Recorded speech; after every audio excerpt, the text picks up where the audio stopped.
Marche ou course à pied? Quel est le meilleur choix pour votre santé et pour brûler des calories? C'est la grande question, et la réponse va peut-être vous surprendre.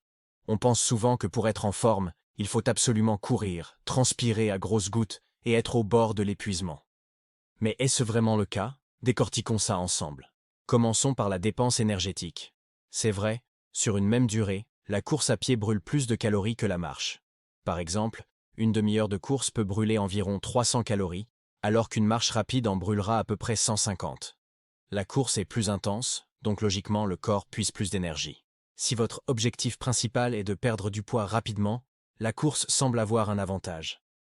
Mais attention, ce n'est pas si simple. Maintenant, parlons des bénéfices pour la santé sur le long terme. Et c'est là que ça devient super intéressant.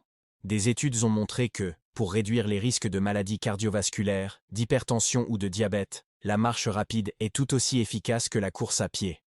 L'important n'est pas tant l'intensité, mais la dépense énergétique totale sur la durée. En gros, marcher plus longtemps peut apporter les mêmes bénéfices que courir moins longtemps. Et il y a un autre point crucial, le risque de blessure.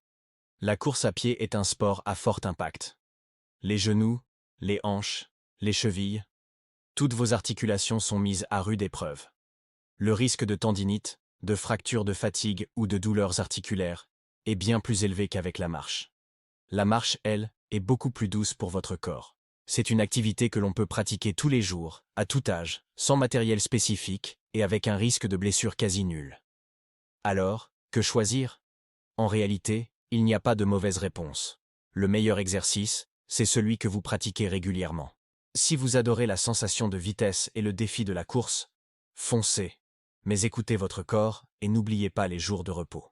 Si vous préférez une activité plus douce, moins stressante pour les articulations et facile à intégrer dans votre quotidien, la marche est une option absolument fantastique.